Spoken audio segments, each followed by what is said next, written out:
कर्पूरगौरं करुणावतारं संसारसारं। ओम शिवाय, जय माता दी। पुनः स्वागत है आप सभी का। चलिए हमारा विषय ले लेते हैं।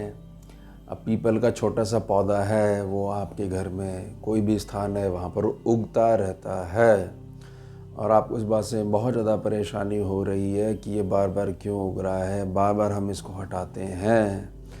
अब मान्यता ऐसी है कि यह जो वृक्ष जो है, ये नन्हा सा जो पौधा है, ये बार बार आ रहा है। इसका मतलब सीधा इशारा है कि हमारे पितृ जो हैं वो हमारे से कुछ ना कुछ नाराज़ बने हुए हैं, तभी ये उग रहा है। इसको नहीं उगना चाहिए और जगह भी नहीं है, कोई व्यवस्था भी नहीं है, फिर भी उग रहा है। तो इसको लेके बहुत सीधा तरीका मैं आपको समझाऊंगा, आपको बहुत ज़्यादा सुविधा हो जाएगी और उसके पश्चात कोई भी ये समस्या दोबारा देखने को नहीं मिलेगी। सबसे पहले इस बात को समझिएगा कि हर जगह हर बार बहुत ज़्यादा अपने इमोशंस लगा देना या मान्यता लगा देना और एक प्रकार से बिल्कुल हाथ के ऊपर हाथ रख के बैठ जाना और उसको होने देना, ये बिल्कुल भी बुद्धिमता नहीं है। समझिएगा इस बात को।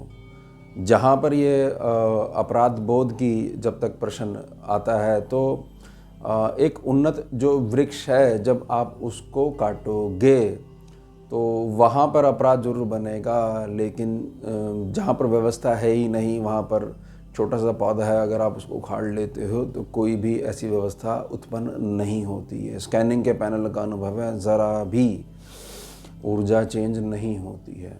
आपने व्यर्थ में, अज्ञानता में अपना इमोशन लगा रखा है, तो वो आपका देखने का नज़रिया है। अब विशेषता बात करेंगे राहु के स्थान के ऊपर, यानी जो छत का जो स्थान है वहाँ पर ये पीपल उगता है। देखिए इस बात को समझिएगा कि यह एक ऐसा सिस्टम है जहाँ भी थोड़ी सी मिट्टी होगी, जहाँ भी जल मिलेगा और उत्तम मॉइस्चर मिलेगा, वहाँ पर पौधे उगते ही उगते हैं, जैसे घास उत्पन्न हो जाती है। हाँ, अगर जो है बहुत ज़्यादा आप सफाई करके रखते हो फिर भी आपको समझ में नहीं आ रहा है कि बार बार क्यों उग रहा है, तब प्रश्न ये उठता है कि इसके पीछे क्या कोई ऐसी बात है, पितृ हमसे नाराज़ हैं, कुछ कहना चाहते हैं, हमसे कोई गलती हो गई है, या भविष्य में कोई घटना होने वाली है उसके प्रति हमारे को इशारा देने का प्रयास कर रहे हैं, समझाने का प्रयास कर रहे हैं। तो अब इस बात को समझिएगा कि अगर बहुत ज़्यादा आपने सफाई रखी हुई है और कोई भी ऐसी कंडीशन नहीं है कि किसी भी प्रकार से घास का तिनका भी उगे और अब पीपल के ऊपर पीपल जो है आए जा रहा है, लेकिन वो जगह, वो प्रॉपर्टी क्लेम्ड आपकी होनी चाहिए, ये ध्यान रखिएगा। अगर आप किराए के घर में रह रहे हैं, रेंट के मकान में रह रहे हैं, तो यह चीज़ आपके ऊपर ज़्यादा लागू होगी, ना कि जो उसका जो प्रॉपर्टी का ऑनर है उसके ऊपर, क्योंकि जो भोग रहा है करंट में, वर्तमान में जो वहाँ रह रहा है, उसकी ऊर्जा से ही रिफ्लेक्शन आ रहा है, ये ध्यान रखिएगा।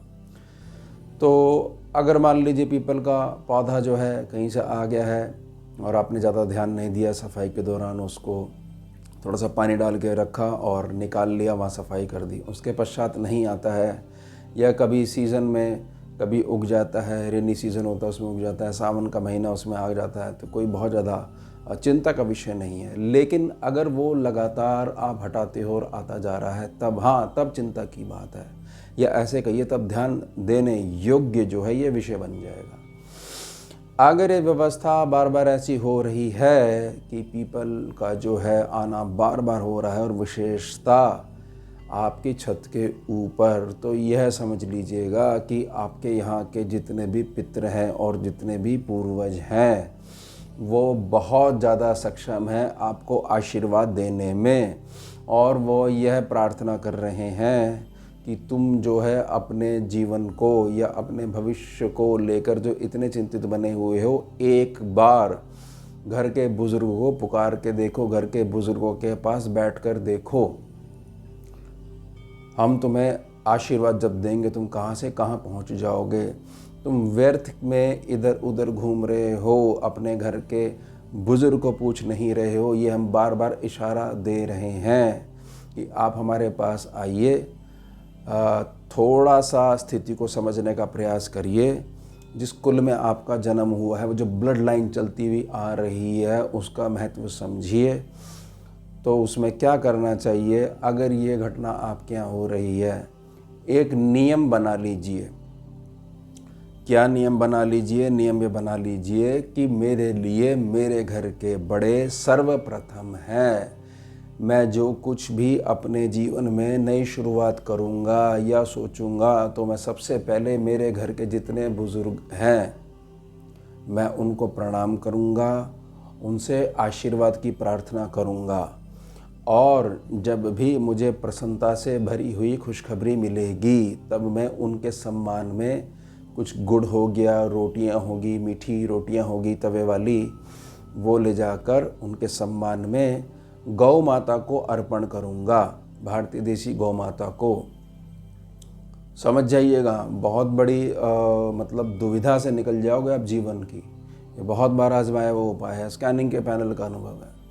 और वहाँ गौ माता से भी प्रार्थना करूँगा कि आप भी मेरे जो बुज़ुर्ग हैं, आप ग्रहण करिए और मेरे बुज़ुर्गों को अपना आशीर्वाद दीजिए कि वह जिस भी लोक में विचरण कर रहे हैं, उससे और ऊपर ऊंचे के लोक में विचरण करें और ऊपर उठते हुए देव योनि को प्राप्त हों। ये प्रार्थना करिएगा। आप प्रार्थना करोगे, आप सेवा करोगे, उनको लगेगा, जो उनको लगेगा आपके कर्मों के द्वारा, वैसा ही आशीर्वाद आपके पास आएगा। अगर इस सर्कल को समझ गए कि ये सर्कल घूमता कैसा है, फिर जीवन में समृद्धि के आधार बनाते हुए कभी पीछे मुड़कर नहीं देखना पड़ेगा, परेशान नहीं होना पड़ेगा कि मेरे प्लैनेट्स ऐसे बैठे हुए हैं और समय ऐसा चल रहा है। आपको समय हमेशा अच्छा ही चलेगा, क्योंकि आपने अपने घर के बुज़ुर्ग को मजबूत कर लिया है। उसके पश्चात कभी भी वह पीपल नहीं उगेगा, कमाल हो जाएगा। ये हर बार हटाते हैं क्योंकि आप उनका इशारा समझ गए।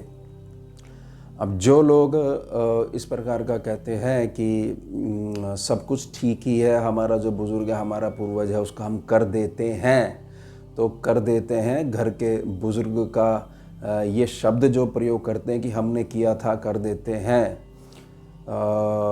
आप उन्हीं की वजह से हो, आपका अस्तित्व आपके बुज़ुर्ग की वजह से ही है।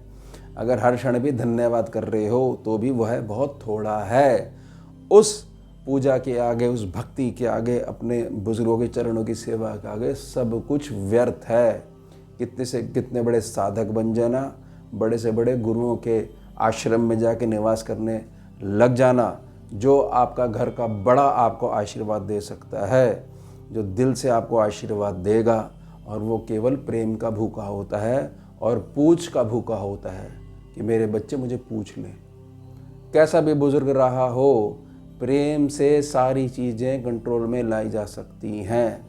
घर का जो बड़ा है वह जैसा भी रहा हो, वह आपके घर का बड़ा ही रहेगा, इस बात को ध्यान रखिएगा।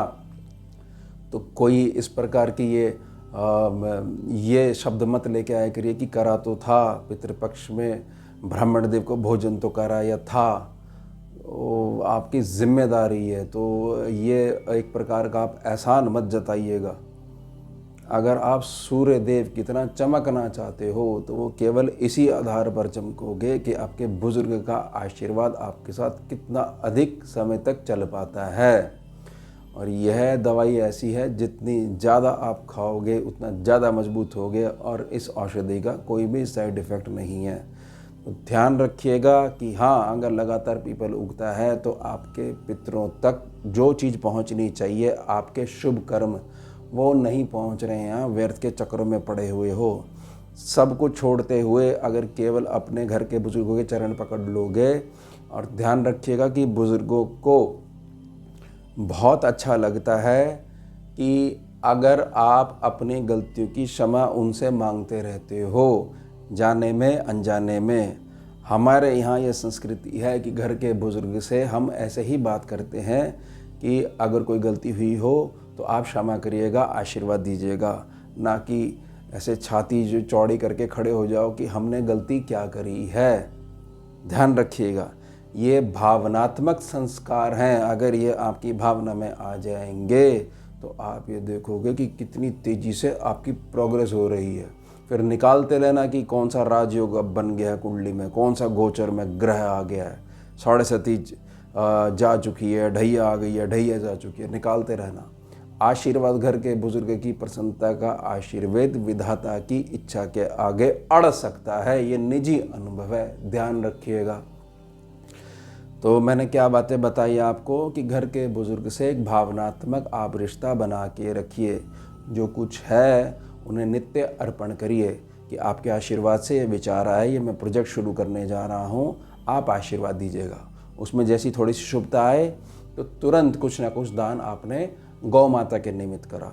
जो भी ज़रूरतमंद हैं, जैसे भूखे को भोजन और प्यासे को पानी, में हमेशा प्रार्थना करता हूँ, उनका ध्यान करते हुए करा तो यानी वो जो तृप्ति की ऊर्जा है, जो गौ माता को तृप्ति होगी या ज़रूरतमंद को जो तृप्ति होगी, वो खुश होंगे।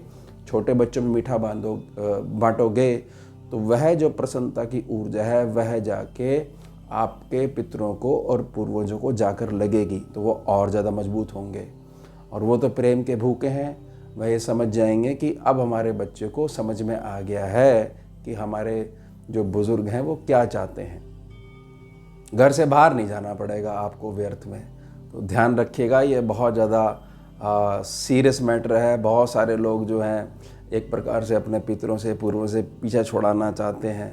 पीछा छुड़ा के कहाँ जाओगे, घूम फिर के वहीं आना पड़ेगा, क्योंकि एक दिन आपका भी शरीर छूटेगा और आपके छोटे जब आपके साथ व्यवहार ऐसा करेंगे तब आप जिस भी योनि में होगे तब आपको देख के समझ में आएगी कि देखिए कर्म कैसे घूम के आता है और हमें पकड़ता है। इसलिए आज से ही इस बात को जो है करना आरंभ कर दीजिए और व्यर्थ के अंधविश्वासों में मत पड़ा करिए। ध्यान रखिएगा, डर किस बात का, आपका घर का बुजुर्ग है। माँ बाप क्या बच्चे को बुरा कर सकते हैं? ये बात कट जाएगी क्या?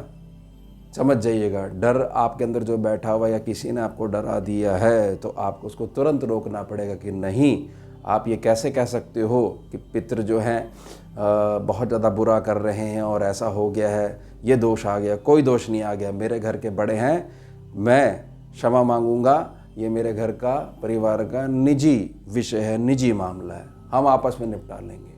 तो ये एक प्रकार की डोर बेल है जो ये पीपल हर जगह उग जाता है। ध्यान रखिएगा। तो ये हो गया हमारा वर्तमान विषय। आप मिलते हैं आपसे अगले भाग में नए विषय के साथ। जुड़िए और जुड़िए। ओम शिवा जय भुजगेन्द्रहारं कर्पूरगौरं करुणावतारं